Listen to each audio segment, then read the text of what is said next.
Do you think there is a way that the different religions can live together in peace without communal conflicts? Yes, that one says we are in the right and you are wrong and we are better and... It is a problem of ego. Okay. It's a problem of ego. Yes. The whole human life is a struggle against ego. Ego is a big obstacle. And ego are of many, many kinds. Ego is a big obstacle for human beings. Even animals also have ego. The lion has ego, the tiger has ego, but their ego is for their survival. But human ego is sometimes superficial, useless. The lions don't have quarrel between their own ego, but their ego is for catching a prey. But human ego is different kind. It has sometimes very gross ego, sometimes active ego, that I am action, man of action, sometimes devotion ego, that I am a son of God, I am the lover of God, and I cannot do all these nonsense things. There are many, many kinds. Ego is needed. Look here. Ego is needed. Because if there would not be ego, you would not take care of things. If you do not have ego, you would not take care of things. Because you have ego and you feel like this violin, it was many years ago, from the tree it was made, and a company made, and many people played, and they died, and ultimately it has come to me. It is not mine. But if I don't think that it is to be taken care, so it's a little ego God has given to everybody, ego, for taking his work. He says that, oh, make a house, beautiful house. I made a beautiful house. And after that, God says that this house is not yours. I gave you power to make it. Now you get out. This house is mine. So ego is such a thing. Try to understand. It is a very interesting thing you have questioned. Ego is needed for existence. But then again, all life is a struggle against ego.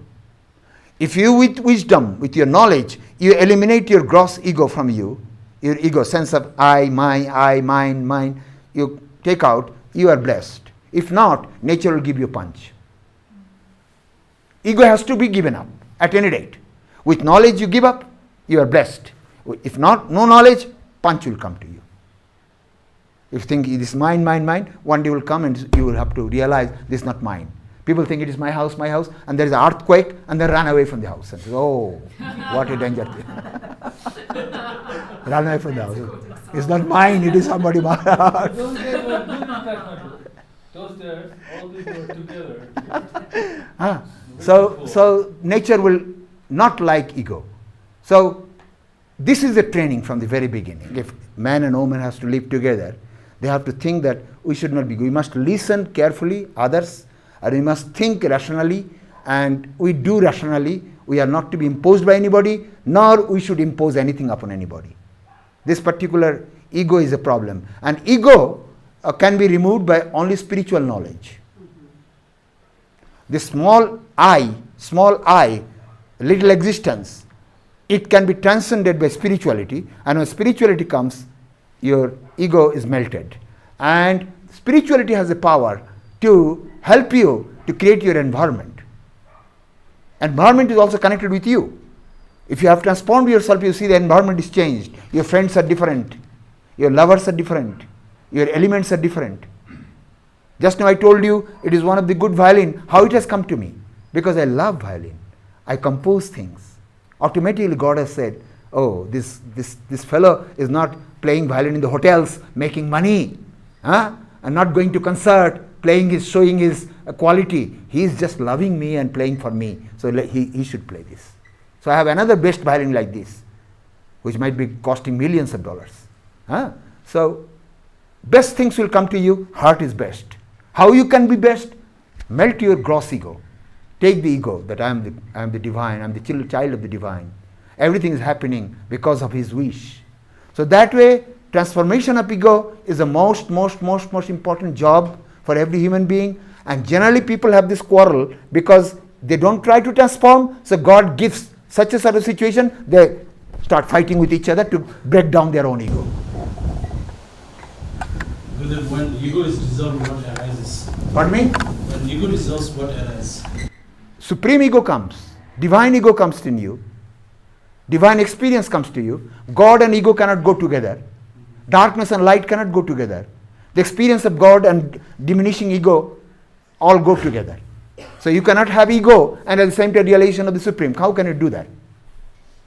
You cannot have a small glass and take 5 liters of milk. You cannot have that. You have to expand your glass. You have to expand your pot to have greater amount. So you mean when ego dissolves, there is supreme ego coming in us, not love? Love. That is love. That is love. So ego removes and love arises. And love is the way to realize your own self, immortal self. This false self will be melted.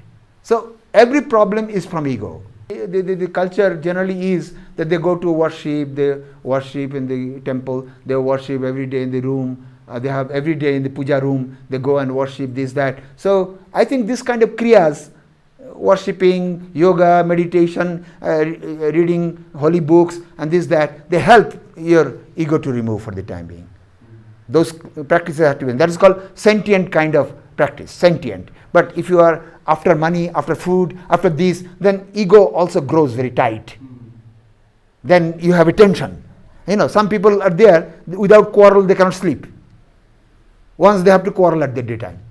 I know one person, he's a very good flute player. He has shop, he's a shopkeeper. I used to sometimes go and eat in his shop, from his shop.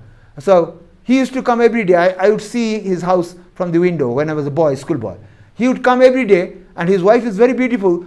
First time what he would to do, coming back from his work in the evening, he would punch his wife. I would have, oh, I'm gone, save me. The girl would shout, and after sometimes nothing happens. The girl is giving food and he's eating, and after that he would start smoking and then playing flute. Every day she would punch the wife. Every day he would punch the wife. He's not a drunkard, but he would punch the wife. That has become a habit. Without punching the wife for some time and without hearing her scream, he would not have satisfaction. Food is not tasty to him. So this is the thing. Ego makes you quarreling. Ego makes you, this is the nature of gross ego. But if you have a prestige is ego. That, oh no, I am do this, why should I quarrel with these things? If she wants, let her do, let her give. What is wrong in it? And I am doing my work, she is doing her work. Finish. So expansion, this intermolecular space in the ego has to be expanded slowly. This is up to you completely.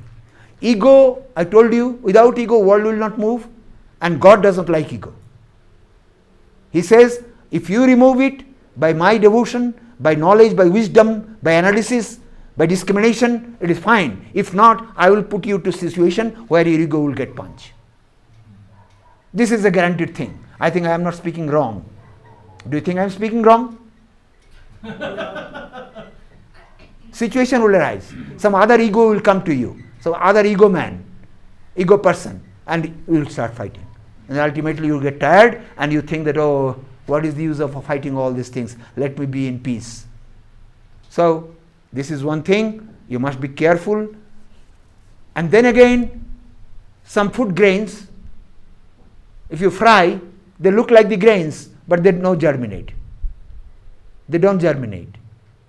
There's a rope, you burn it, looks like a rope, it doesn't bind you. So sometimes you have the ego, not within ego, but outside. You have to raise the hood. Not bite, not give a bite, but rise to hood. Sometimes it happens. Like once I was traveling in a train. I was young, very young sadhu. I was sadhu, I was a Swami from the very childhood, from the very young age. So I was very young, I had a turban and I had a very good cheeks. Now cheeks are gone, but cheeks, cheeks and whiskers and very nice. And I had dressed well. I had a pen because I'm an educated sadhu. I'm not a smoking sadhu, educated sadhu. So I was going in a train. So nobody was there. One gentleman before me was seated. He was about 40, 45. I was about 23. So seated, and that man was looking at me over and over again, looking and turning his face, looking and turning his face. And he was looking outside to the window, and I was looking outside, and by looking at him, I understood that he's looking outside, but his mind is with me. That I understood. Then finally he could not resist his temptation.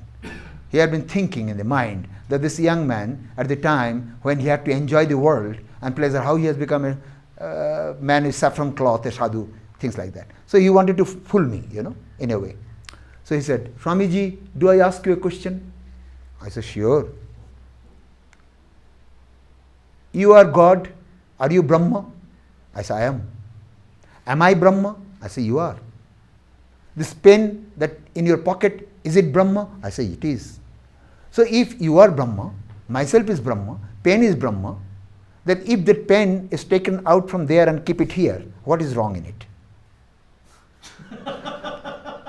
He asked me, what is wrong in it?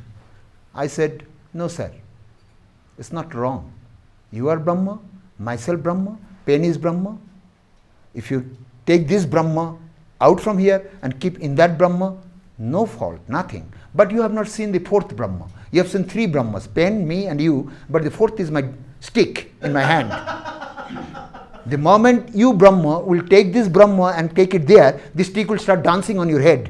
Would you like that? Would you like that? Then he didn't talk any longer.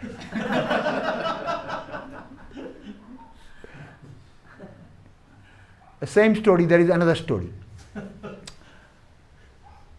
There is a jungle and there is a glade, there is a field near the jungle. And there is a village also. The village boys, the cowherd boys, they used to bring their cows in the field and they used to play there around and this, that. So one day a sadhu, a swami, brahmachari, he was coming. So he was going towards the jungle. Then the boys came running, Babaji, Babaji, Babaji, don't go that way. Why? Well, there is a very venomous snake, a cobra, dangerous snake. Don't go there because the snake has done much harm to us, killed our cows, many things. So Babaji said that, no, my children, don't be afraid. I have mantra, mantric power. So I will make everything set right, don't you worry. So he went and the snake came out. And Babaji took a dust. Immediately snake got down.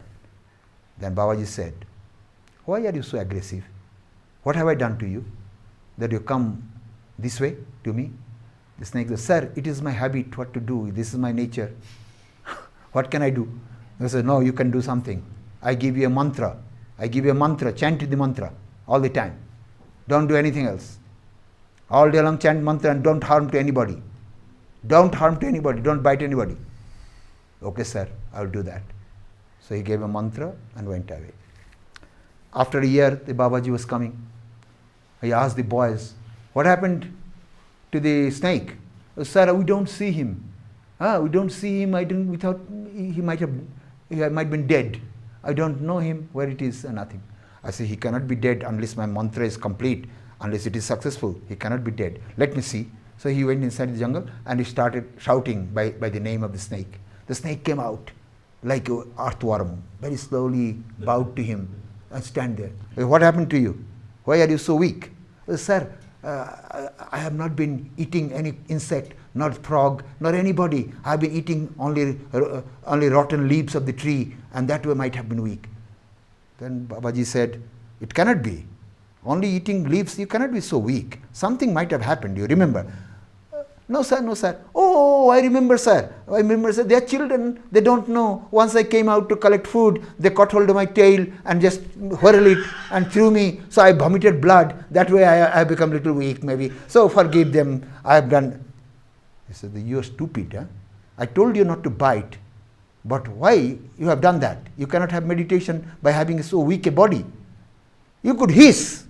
I didn't tell you not to hiss. Hiss them, so that they can run away from you. Don't bite, but hiss them. So at times you need in the world to hiss. Don't bite, don't harm. But at times, if a naughty fellow comes, that is also God, then God says, like I told, that you have seen 3 gods, but 4th God is here. So ego has a different level. Life is ego. Life is ego. A struggle against ego, using the ego. How you use it, you know. You use the fire, don't let your hand burn. You use the water, don't sink into it. You use your ego, but don't let it harm you. According to situation, time and place, you have to learn how to use it. Mm.